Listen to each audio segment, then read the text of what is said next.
Hey folks, welcome to episode 108 WP Roundtable. My name is Kyle, doing WordPress stuff here in Jackson, Michigan, and I've got my good friend Andy Fragen here on the show today. Thank you for joining me, Andy. Hey Kyle, how are you? I'm doing pretty good. It's a real pleasure to have you on the show. We're going to learn a lot about what you do and who you are, for those who don't know. So before we do that, we're going to dive into our quick picks of the week real fast. Today, my quick pick is a very recently published blog post on the WordCamp US site. WordCamp US is an annual event held in this year, again, in Philadelphia, Pennsylvania. And last year, it was preceded by the Community Summit, which is basically an annual gathering of WordPress community contributors of all kinds. I was privileged enough to attend for the first time last year and had a great time. The announcement post this just published today, I believe, was that the Community Summit will not take place at WordCamp US this year, but instead will take place next year at WordCamp Europe.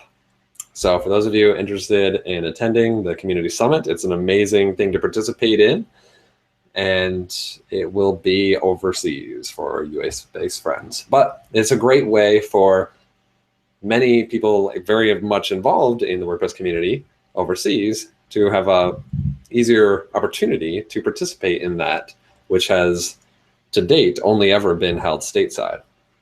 So that's my quick pick. I encourage you to read the post. It's pretty interesting, and learn more about the Community Summit if you've never heard about it. Andy, do you have anything to share? Yeah, I just actually yesterday got back from WordCamp Orange County, and yesterday was their second annual Plugin-a-Palooza. And I had entered a plugin, and that's going to be my quick pick. No, I didn't win. Do I think I should have? I was in it for fun anyway. The plugin is called Embed PDF Viewer. It is in the plugin repository.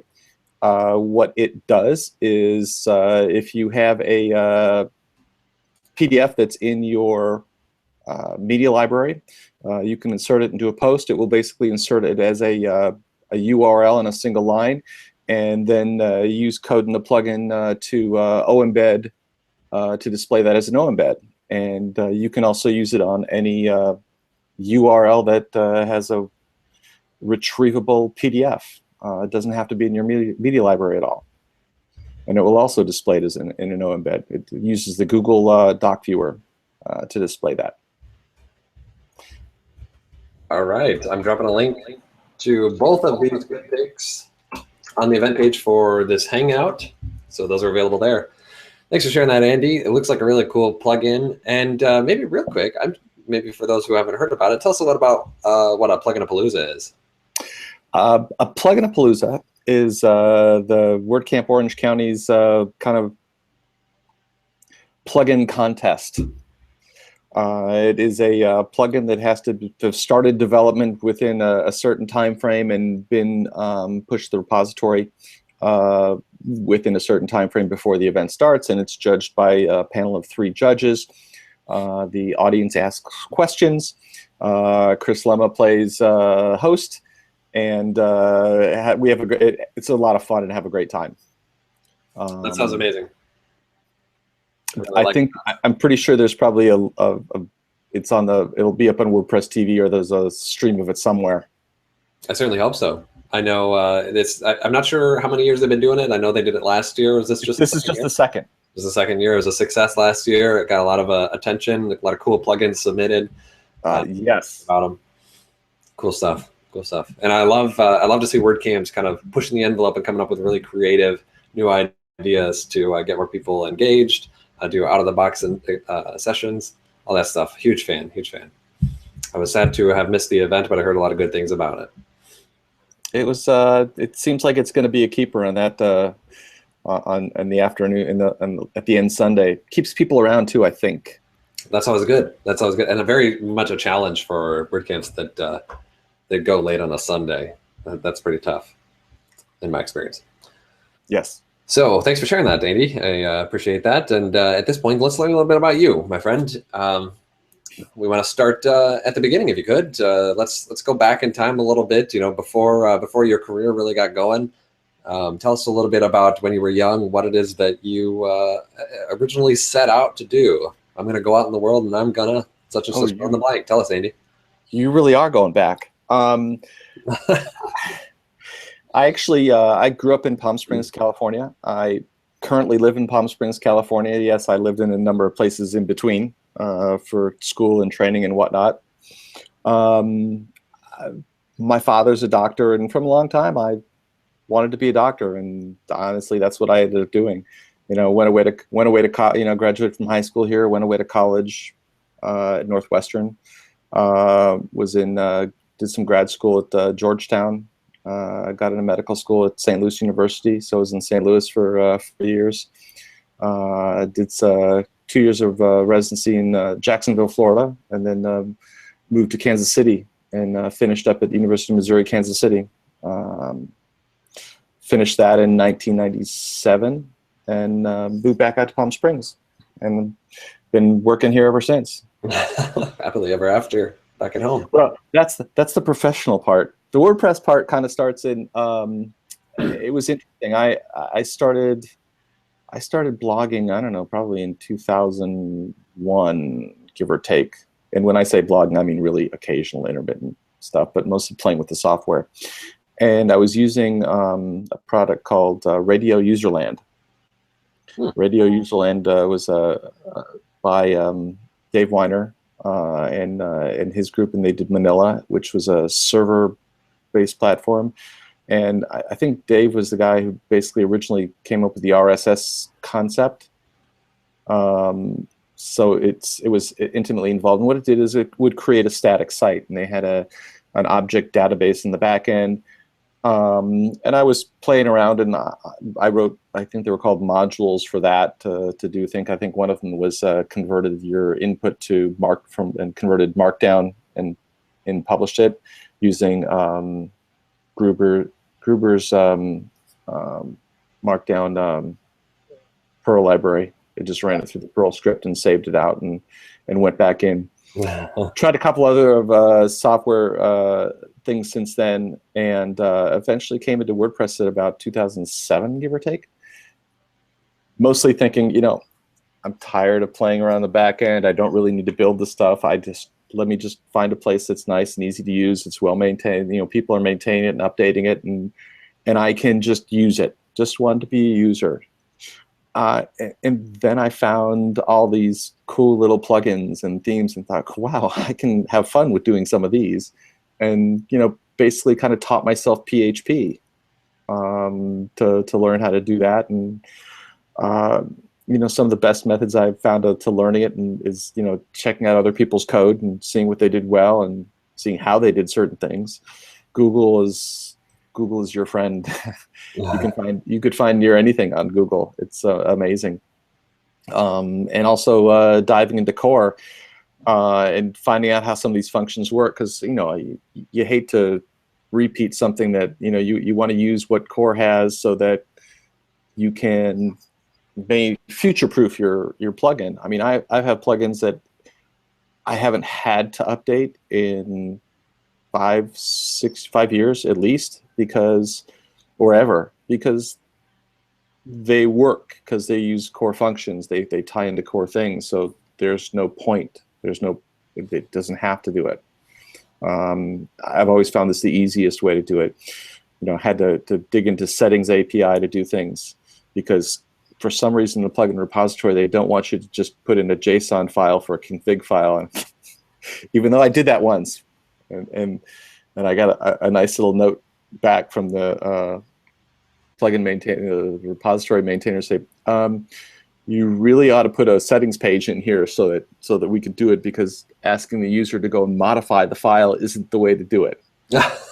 I'm like, okay, I get it. I mean, honestly, the file is the plugin is for developers, but I get it. Yeah.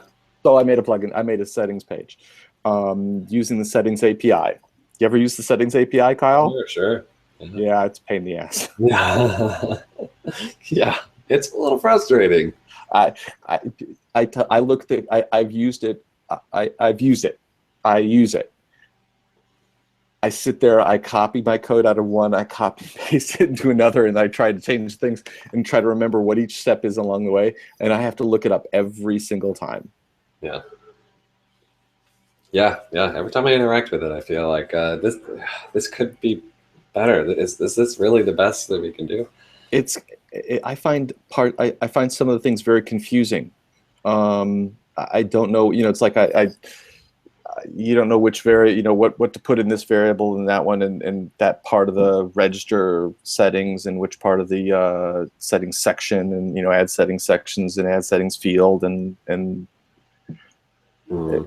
then of course I have to go and complicate things because at least one of on several of the settings pages I have that it creates the settings fields dynamically. So that's even more fun. Yeah. Fascinating. What sort of things were you blogging about in the early days? And even today? Honestly, mostly it was I started out running my own server on Mac OS on a little Mac Mini, and I'd write down the stuff that I learned that I needed to figure out, that I needed to do, that I didn't know that I couldn't remember, and I spent a lot of time learning. Still, one of the most popular posts on my blog is one probably from, I don't know, 2007, 2008, something like that, about making a chroot jail on a Mac OS server. Yeah. Because you can't, you're basically modifying command line files because there's no way to do it. Huh. And I had a use case. What can I tell you? Like most things, I had a need to figure it out, and so I had to figure it out. That's why we write plugins anyway, right? Yeah. You're definitely in an interesting position. Obviously, you're the first guest that I've had, or probably the first person I've encountered whose day job professionally is as a surgeon. And on the side is a very capable WordPress developer, not just dabbling on the side for fun, but completely capable and well accomplished for a long time. Oh, I have a big imposter syndrome about that, but thank you. Well, I mean what I said. I appreciate it.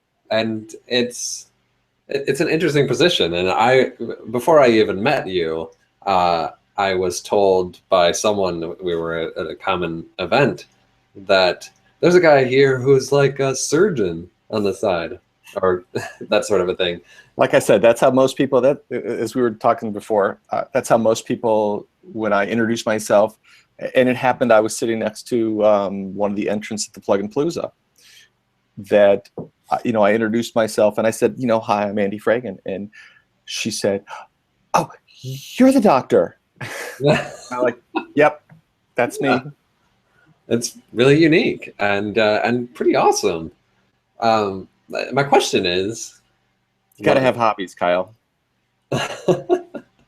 My question is, explain the side that we don't see. I'm totally curious about in your medical community.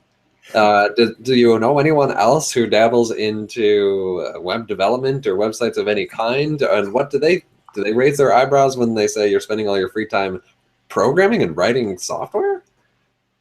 No, I honestly, I know no one. I happen to be the medical director for informatics for our hospital, and we're in a tenant healthcare hospital, so it's one of 88 hospitals nationwide, and they do a lot of corporate. They do a lot of stuff from corporate, and I think it constantly amazes them. And some of these calls, I think they're used to the fact that I know of what I speak, and it surprises them that I know it. But I think they get a little used to that. I think they also get a little used to the fact that sometimes I tell them, you really shouldn't do it that way. Really? Because, yes. Let's just say that when in WordPress, when you're developing a site or a plugin for a client, you look about usability and access and how the user is interacting with your software and how easy it is and how simple it is. this is electronic health records and stuff. They don't care. They've got you locked in, essentially. It is not simple. It is not easy. It's not even intuitive by any stretch of the imagination. And because of that, I mean, I don't really have an issue using it, just because I know, it's a computer program. I kind of grok how it's supposed to work, and so I can make it work. Right. But they don't do things the easiest way. And I'll give you the one example is they allow you to save favorites for order sets. Now they've created, just think of an order set as a container full of orders on a patient. They initially created, 1,500, 5,000 order sets, kind of disease specific order sets. And I'm like, this isn't how doctors work. I mean, we admit people to the hospitals. Like I admit people to the floor, to the ICU, to telemetry. And so, I have 3 order sets for admission to those places. And each of those places has nursing staffs. And so I have different order sets for nursing orders.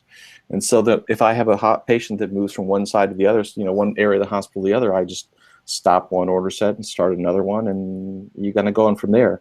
The nursing orders all change, but the admission orders and stuff, they're kind of more dynamic. They change over time. You don't have to start and stop all of it. You just start and stop some of it. And so by the time a patient is better and out of the ICU and ready to go up, they're getting all the same orders. It's just the nursing stuff that changes. So it just constantly amazes me.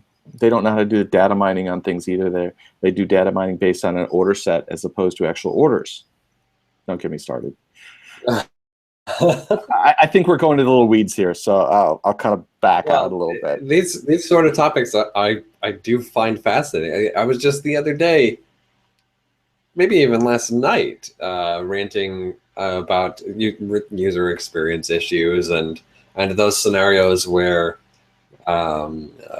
software is embedded and irreplaceable, and engineers behind it are not going to the lengths that I believe are important, especially in fields such as healthcare, where people's livelihoods and health are on the line.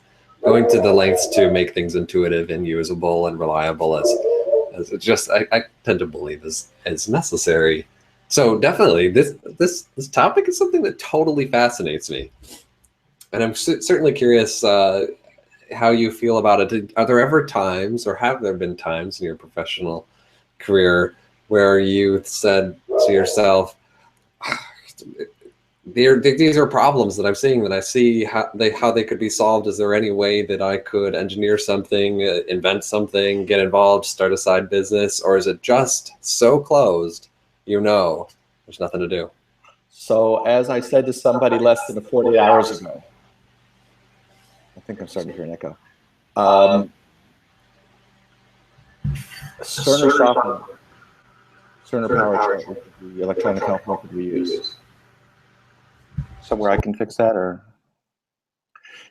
which is the health record that we use, as an Oracle database as a back end. Well, an Oracle database can spit out HTML. Well, if you can spit out HTML, you can serve it on a web server and style it with CSS. And it would certainly be a lot easier than what we currently do. Is they distributed this through a Citrix server farm and an app running on that server. So it's a little bit, no, it's not a little bit. It's a lot, just dependent on the Citrix. They most of the issues they have with the application probably are because it goes through Citrix and doesn't go just directly to an Nginx server or something like that. Something that's used to high volume, high traffic stuff. I mean, I told one of the developers I'd known and met that if you really want to go into a really big industry, you'll figure out how to engineer a front end, based on a browser interface for these electronic health records, because the company will hate you or love you if they buy it from you. I mean, but it's the next, if you want to make a couple $1 million or a couple of $100 million, you could do that. Of course, you'd have to figure out their database schema. Oh my goodness, yeah, count me out then. I find it fascinating, and it sounds a little frustrating. Do you ever become just a little frustrated and down, or just disenchanted with a system that is, just kind of, I don't know, falling short in those areas? No, because it's what they give you to work with, and so it's you have a fundamental choice. And it's like I tell the doctors that don't like to use it, I'm like, okay, don't use it, but you're not going to be able to care for a patient here. That's admirable and amazing. If you don't, if you don't use this, we can try and teach you how to use the software efficiently and effectively. But if you don't want to use it, I can't help you. I really can't help you. Wow. It's impressive that you can hold on to that perspective and just be cool with it, and dabble on the side with your own initiatives. Speaking of, yes, sir. Let's talk about those. What specifically some of those are. You're a prolific plugin developer. You've made a lot of things and done a lot of things pretty well. Talk about some of the plugins that you've made. Maybe start with the first one and some of the more popular ones that you've developed. I think the first plugin I made was it's in the repository. It's called the Events Calendar Category Colors. God, I don't even remember when I started when I made that. I remember coding it. Most of the time I was working directly on a server, on a domain that I'd had just for testing stuff, and using either a laptop or at night when I got time back on the desktop, because it was a lot easier, and I was using BB-Edit. I'm a Mac guy. Using BB-Edit, I hadn't gotten into coders or IDEs or anything at the time. I remember seeing a tutorial on the Modern Tribe site about colorizing calendars, and they went through the code on how, this is how you do the color and how you change it, and this is how you do it. And since then, I think the tutorials come down, but I thought, hey, I can do that. I mean, I can make that. I can expand on that notion and make it a little easier and a little bit more usable for other people, including myself. And it's evolved over time, and integrates fairly well with Modern Tribe's events calendar, such that the settings page is inside their settings page, because they provided a method of doing that. And so early on, I provided a method of doing that. One of the biggest, but I remember finishing up a lot of the coding on my iPad when I was on vacation in the Caribbean on my in-laws' flaky DSL connection, white screening my site at one end, and I'd have to go open up transmit on the iPad and fix what I just changed and go back and do it again, and then watching the upload count, watching the download count, oh wow, I got 50 downloads, and then wow, I got 100 downloads. But it's been a lot of fun. There's 65,000 downloads and 6,000 active installs now on it. Wow. And I still get support requests. It constantly amazes me how many people don't really understand CSS. It'll colorize a category. Well, the selectors are all the same for the categories. And they were like, well, I have two categories, and I'd like it to take the background from this category and the border from this one and merge them together. And I'm like, it doesn't work that way. Just to answer this question, I said, okay, here's what you do. Instead of 2 categories, you have to do like 5, because you're okay. You got, you want the public, one private. You want one that's the event public, the event private, and then the event, so that people can search on all these things. But the only things you have colored for are the event public and the event private, so that one has the background and one is the background and the border. And then you can hide, and I made a way for you to hide certain categories so that they won't colorize, so you don't get into that that mess. But they wanted, you want the categories so that you can search on them and find them. And I had a lot of help along the way from a guy named Barry Hughes, who since works for Modern Tribe. It's nice to have it in. Yeah. Barry wrote a lot of the significant parts of the code too, and did a lot for it to help. So that's cool. So what about some of the other plugins that you have out there today? There's 2 or 3 others that deal with the events calendar. They're all in the repo. All those ones I put in the repo. Probably the one that I spend most of my time on is the GitHub Updater. That is up on GitHub. It is not allowed in the repo.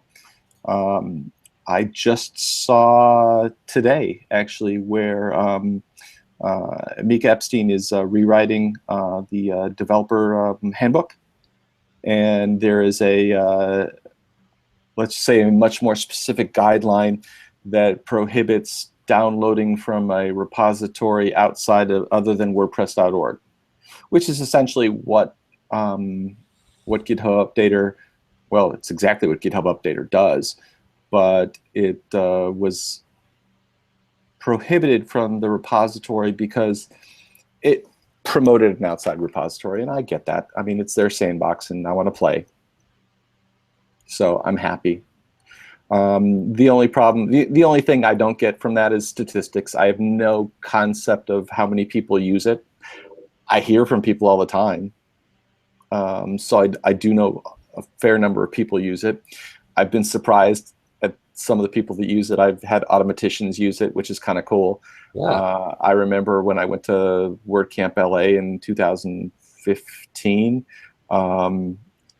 Ryan Bowles was doing was one of the organizers, and he was doing the website for the WordCamp. And I don't know. Go to a web page and look at the page source.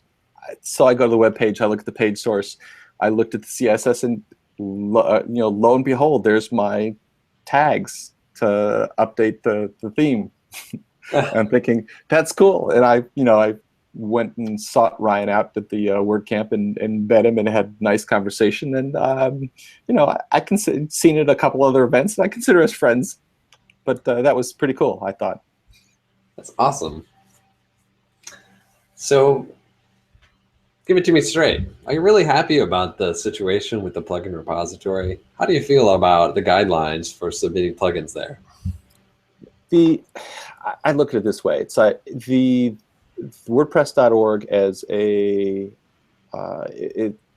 they look at it as this is a way to distribute plugins and distribute themes.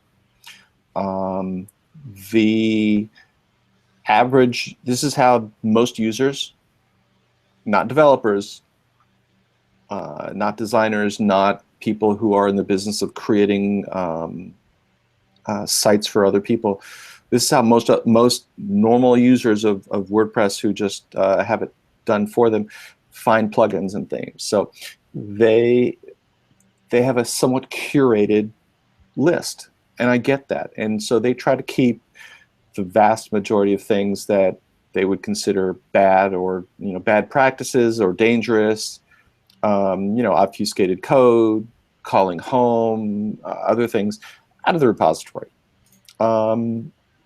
I don't have an issue with that. I don't even have an issue with some of the more vague, we don't like it, and your standard moral turpitude clause, where we think it's going to be offensive to someone, or it's offensive to us, or it's not the wild, wild west. Not everything has a right or deserves to be there. and it's okay. Do I think that they keep some shady practices out? I mean, we've all seen, if you've been around the forums or you've been around the repo, you see all those you've seen the plugins that start throwing up all the banners, just buy this, sell this, an upsell. It's not worth the experience of turning the thing on, because it just hijacks your admin, and or worse, hijacks your front end to do it. True. So I think it has a huge place, and I think I think that the people who work at in the plugin repo doing that, Mika, Pippin, and Otto, and whomever else they are finding to do that, do a great job, and I don't have any problems with what they do or how they do it. That's great. That's great. That's great. I know a lot of work is being done on the WordPress.org site, and Otto's been, along with some others, to my knowledge, working really hard on the underlying system for plugin submissions and managing plugins there, and a lot of cool things on the horizon. Are there any changes to that system for submitting, managing, finding, supporting plugins on the WordPress.org repository that you really think would make a big impact? I heard that there's on the back end for developers, you're going to be able to see all your issues in one place. That's powerful. So that so that you don't have to keep going back and forth to your different repositories and looking for your support requests for the things. It'll just show you where you have an open issue, all in one place. And I think that's going to be huge for developers, because it's just there. Mm-hmm. Amazing. Are there any cool plugins that you're looking at getting involved with or creating in the future? They kind of come to me as I need as I have a need. I mean, the embed PDF viewer plugin. I run the medical staff website, and we do voting online. I added Lester Chan's WP Polls plugin and kind of modified some things on it to help us out. But we do voting online on medical staff bylaws and issues and things like that. And I needed a way to display those changes of what we're voting on. And what I'd done before is, okay, I uploaded a PDF in the site, and there was a link to it. And if you wanted to see what they are, you had to go to the link and come back. And not the best user experience. So I thought, okay, let me look for viewers. And I found a couple. Some of the overhead was a little high. Some I just didn't like the way you had to push buttons to make it go from one page to the next page. Kind of clever that it would figure out the pages, but it just was a little over the top. And so, like I said, there were two plugins. One was one embedded into a PDF viewer, one kind of embedded into it as an O-embed into the viewer, and I kind of combined them both and put it into the Google Docs viewer. It works in an iframe. An iframe, unfortunately, is more supportive across the broad range of browsers rather than using an embed tag, which not every browser accepts. I may try to add an embed tag also, and just in case, although I really don't want to do browser sniffing to figure out whether it works. Sure. I may that may take care of one of the criticisms of the plugin, and I may have to put in a settings panel to checkbox: do you want to use the embed tag, or do you want to use an iframe? They actually asked that, and that was actually a criticism. So you don't have any settings. I think I flippantly said I could put a checkbox in there for you. Not that it would do anything. Right. That's funny. That's funny. I tend to be of the mind, and I don't know there are many others who would agree with me. In fact, I think Mark Jakewith has been vocal about this and written about it in the past, that less is more. And I'm a big fan of plugins that don't even need settings. It just does what it's supposed to do. and is as visible as possible. Actually, I think my real statement, my full statement was decisions, not options. Right. And I don't need it. You turn it, it has a purpose, you turn it on, and it just works.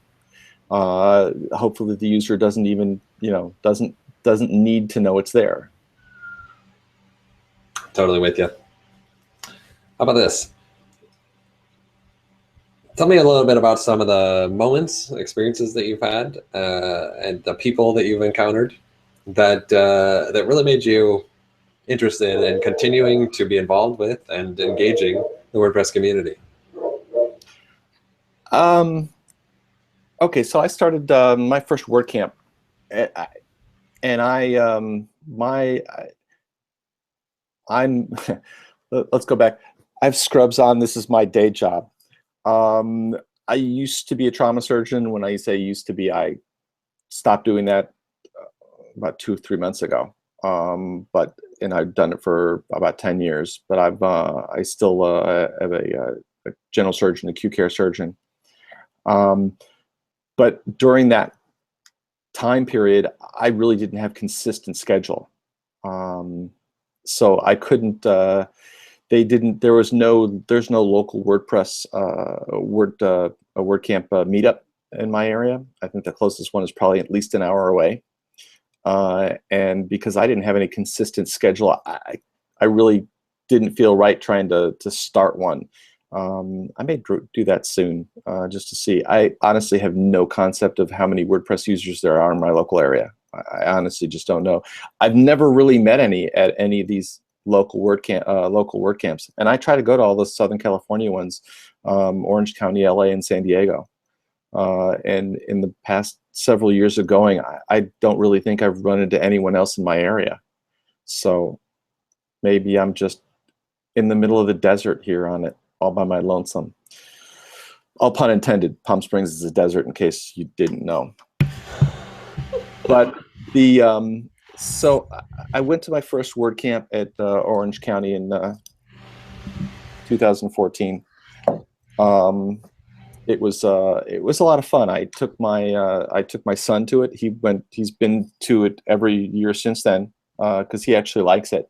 But mostly I took him to it so that my wife would not think that I'm like running away for the weekend, and let me go. And as a normal, I bought a ticket. I showed up. I went to the sessions. It's a different experience being the kind of the neophyte at these events than one who's been to a bunch of them. The people that have been to a lot of them understand what the hallway track is. The people that haven't been to them, don't really understand it and probably don't participate in it. I saw it. I saw all the people. I saw the people interacting. I saw the speakers and the sponsors, jump into the speaker sponsor room and having a great time and doing this. And I thought, all right, if I'm going to ever kind of break into this crowd, I got to do something for it. So I honestly started sponsoring the local Southern California things. So, no, I'm not one of these high-end sponsors, but I go and throw them some dollars, and I get to go to the speakers. I get a sponsor level, and so you get to meet the people, you get to meet the organizers, and it really opens you up to doing that. And it was on my part, it was a conscious decision to, all right, I'm going to get more involved. I want to meet some of these people on a not just, I follow them on Twitter and occasionally throw something back at them, but I want to meet them and do some stuff. And so that's so I started doing that, and it was probably so I did that for the first year, and I think I put in the first talk last year at WordCamp LA. I don't know how great it was. I don't know how good it was. I think I probably, let's just say from the reviews, I could do a lot better. Hmm. I gave a talk. I gave a talk in just this past weekend at WordCamp Orange County. I think it went a lot better. I think it was a lot, lessons learned. You try. Um, something Mika told me I got to stop saying when I practice. Is that something you plan to continue doing? Is more speaking at meetups, WordCamps, other events? Yeah, I submitted a talk to WordCamp LA again, and to WordCamp Phoenix, which is coming back. I didn't get to the last WordCamp Phoenix, which I believe was 2014. I think you're right. I think someone will correct me if I'm not, but it was 2014, and it was apparently it was a blast. My son's up in Flagstaff in college. Well, not right now, but normally up in Flagstaff. And so during the summer when he's on vacation, when WordCamp Orange County is the only one he comes to. But he'll be able to drive down to Phoenix for that one, so that'll be fun. Because the other ones are just too far away for him to get to. Otherwise, he would. I took my daughter to the first WordCamp Los Angeles that I went to. Because again, I'm like, hey, take my daughter, and then my wife will say it's okay, and she did. Maybe you'll. And my daughter kept telling, and when I asked my daughter if she wanted to go back again, she kept saying, "Oh, sure, Dad, I'd love to come." My wife told me a different story, and so I had to go find my daughter and say, "Sophie, I understand you really don't want to come. It's okay." She's like, "No, Daddy." I'm like, "Okay." My daughter's almost 16, so. Well, but she was 13. She was 13 when she went to WordCamp Los Angeles, and I think had fun. I'm not sure how wild she was walking around downtown Los Angeles with me to go to the after party and things like that, but I think the neighborhoods were just a little on the edge. So I'm not so sure how safe she felt at the time. There I am again. But it was getting better. I'm recognizing it. But it was fun, and so more involved. So I submit to more talk. I'm trying to figure out what to talk about so that I don't have to search more. I find a lot of as you go to a lot of these things, a lot of the people talk about the same things, little variations on the same things, and I get that, and it's all good. And so I'm kind of finding my niche, as it were. Sure. All right. Fascinating. So tell me a little bit about what is on your calendar, since we're kind of on the topic. Where might people bump into you at any event or out in the public, otherwise, in the coming years? The next WordCamp LA coming up, I'm going to butcher this. I think it's October 9 to 11 or 10 or 11. And I'm going to try and be in Phoenix. Oh, that's September. I'm sorry. Yeah, you're right. September 9, 10, 11, or 9 or 10. And I think almost the next month is Phoenix. I'll probably be at both of those. It used to be more interesting because I used to actually apply for vacation to get the weekend off to go. Have any plans to travel any further than the local surrounding area? No. Anything I can drive to, I can get to, because there's no way my wife is going to let me fly to one of these things. At least not in the near future. Not for a hobby. So we haven't even got to GitHub Updater. GitHub Updater. Let's talk about that. You alluded to it. It's a popular plugin. Let's do that. Yeah, I guess it's popular plugin. I don't know. I mean, like I said, I can't because it's on GitHub. It's not in the repos. Just don't have to say. I don't have any way of finding metrics on it. Tell us about. I don't want to put any code into it to phone home to tell me. What it does is it allows for a plugin or a theme that is hosted on Bitbucket, GitHub, or GitLab, or GitLab, Bitbucket, and GitHub, Bitbucket, and GitLab, to have automatic updates. It doesn't matter whether it's a public repo or private repo. I have it working on GitHub Enterprise as well as GitLab Enterprise, and soon-ish working on Bitbucket Enterprise. Bitbucket Enterprise is a little different. I don't have access to a Bitbucket Enterprise installation, so I'm working with someone else to develop it. It's one of those things. Gotta love social coding. Someone comes in and says, can you make it work with this? I'm like, yeah, let's see. I accept pull requests. So put on a path, and I mean, at this point, I've been developing this plugin since 2013. God, I think it's 2013. It's been that long. And so I have a good respect for anybody who develops these plugins. They know where they know what their code is. I mean, they can just kind of stare off into space and say, it would be better if you did this, or this is where the problem is. So they started by trying to integrate it into the existing class structure. And I said, the API is different enough. Why don't we just make it a new class and put it in there, and we can integrate it a lot easier that way. And I think that's been good. It works out well.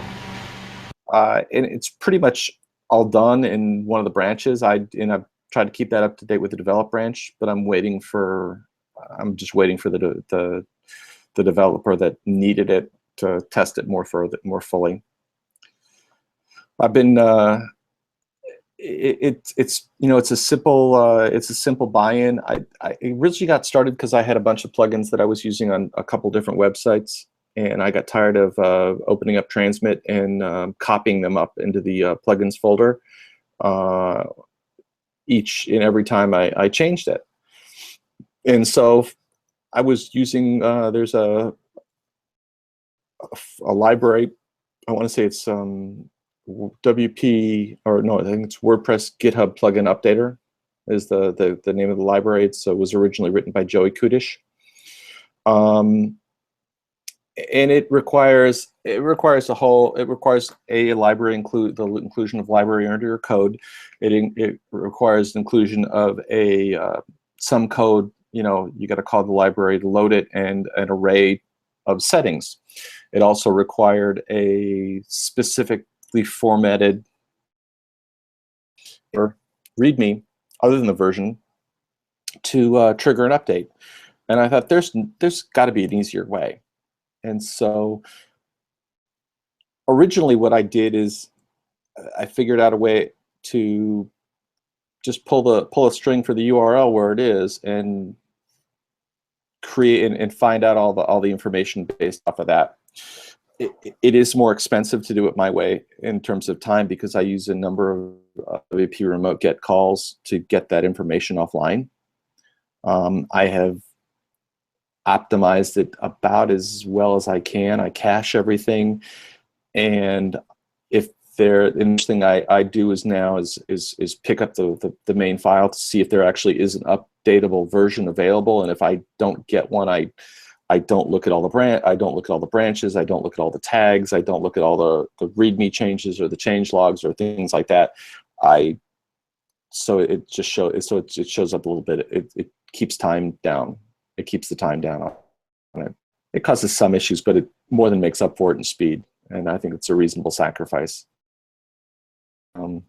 I added a branch switcher, so you can actually change the branch you're working on at the time. I did that because I was looking at the pods framework, and they had put in their own branch switcher and code and this and that, or their own code to, if you wanted to work on the development branch, you had to go do a settings and do a defined constant and do that. And I'm like, guys, I think I got an easier way for you, and you get rid of all this extra code that you don't really need in your project. And that was really the idea: is who wants to include updater code in their project? And oh, by the way, when the updater code it gets improved upon, how many different places do you have to start updating it? And are you going to be consistent? And that was the idea behind a plugin for it.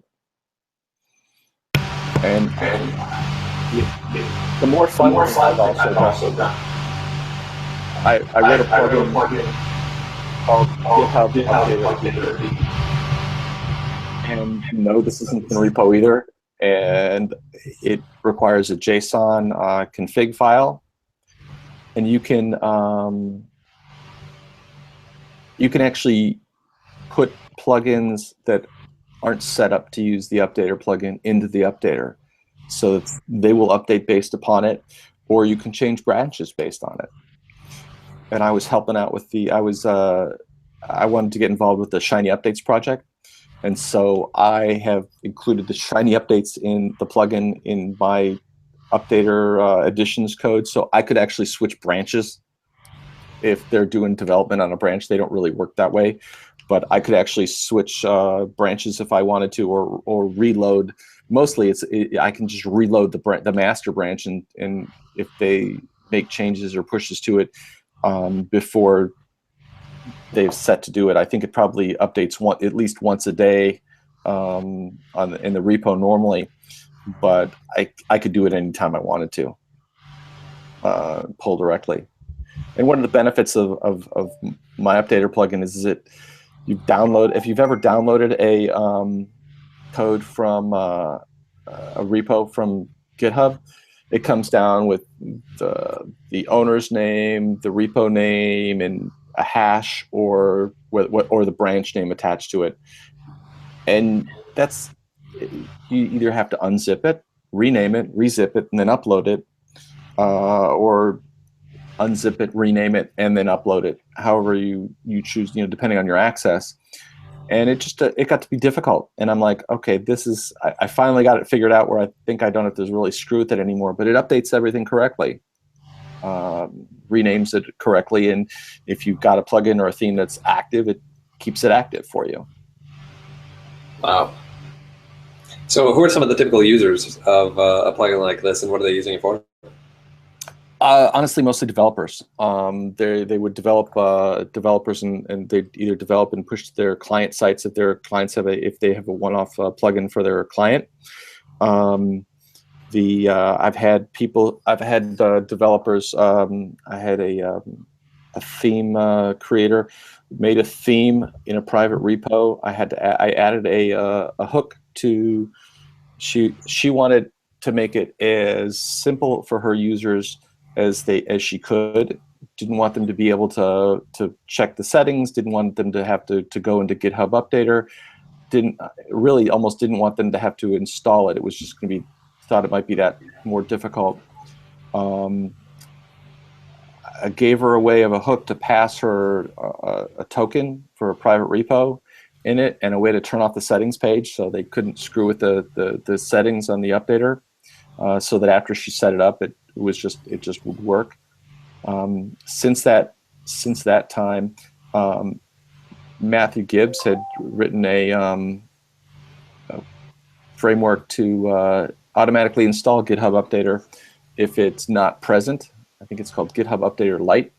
I think he's actually working on another framework that he uses in his Facet WP project to update his things.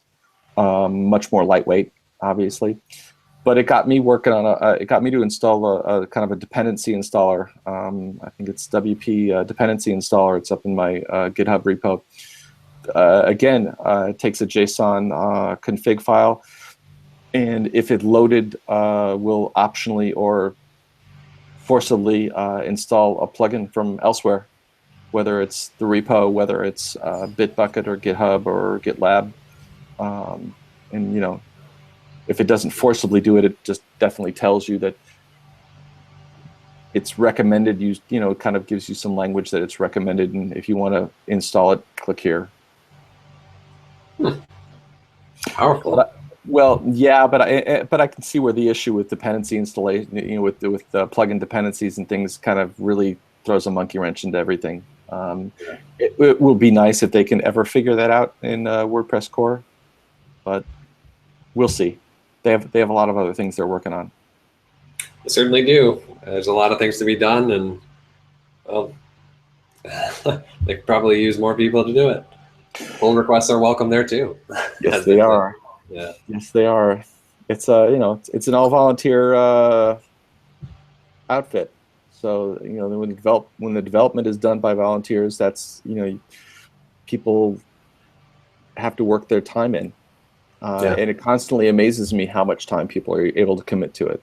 I'm impressed. I'm very much impressed. As well. We are getting close to our time here, Andy, and it has really flown by. Just a couple more quick things for you. I'm a little bit curious on. One is when somebody bumps into you, or if they were following you on Twitter or hitting you up in Slack or something like that, describe a little bit some of the people that you would like to talk with more. People doing certain things with WordPress, looking to do certain things in certain communities.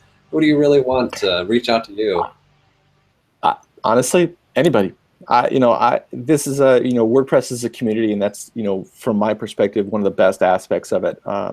That was a lot of my my talk recently at Orange County was contributing to open source, and well, a lot of the talk went into, okay, this is how you get started. You got to do this. Get a WordPress.org account. Look in the forum. There's a lot you can do without coding, and then there's obviously a lot more you can do with coding. But fundamentally it's interacting with people, being nice, and making friends. And so it doesn't matter what you're it doesn't really matter what you're doing with it, as long as it's really not something illegal or immoral or so. I mean, honestly, what's immoral as far as with WordPress code? You can use it for anything. You can use it for anything. I remember I had an issue on my category colors plugin from a porn star who was someone who was using it for her calendar for where she was doing shoots and things like that. Wow. You never know what you're going to get in support. Right. And so I'm like, okay, yeah, it's a use case. I don't have a problem with it. We solved it. It's working. That's amazing. That was the funniest one. Yeah. But literally anybody. It fascinates me to know what people are doing with it, and how they're doing it. Right. So, just a couple final questions here for you. One, do you have any good suggestions for me on people that you know who might be great guests on the show in the future? Chris Christoph. Good choice. I finally met Chris in real life, as they say, IRL, in Orange County. I'd communicated with him on not on Slack but on Twitter and stuff like that. And I'd met him at I'd met him at San Diego last year. He was down with Pippin when I met Pippin, and we all went out to dinner and stuff. But Chris is an amazing individual. I mean, wicked smart. Absolutely. It's shocking. Yes. Very unique person. Thank you for that recommendation, Andy. I appreciate that. And so now, is there anything that you would like to maybe promote or encourage people to do, or any way to follow you if they're so interested in doing so? I'm on Twitter at Andy Fragen. My website is thefragans.com. I blog very occasionally. I should do it more. I am, where else? I'm on Slack and a lot of the in the WordPress channels, so you can find me there. I think that my username is afragen on WordPress.org. Perfect.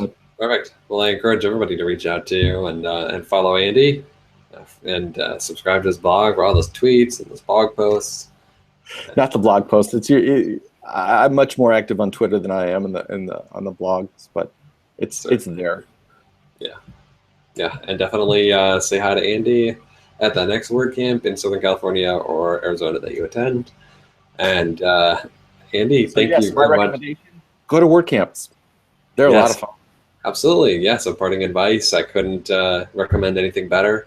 Anybody tuning in who hasn't been, this is Kyle and Andy telling you, what are you waiting for? That's where you got to be. Get out there. Andy, thanks so much for taking your time out of your evening to join me and talk with us. It's been a real pleasure, and I look forward to bumping into you again at some point. Absolutely, Kyle. Thank you very much.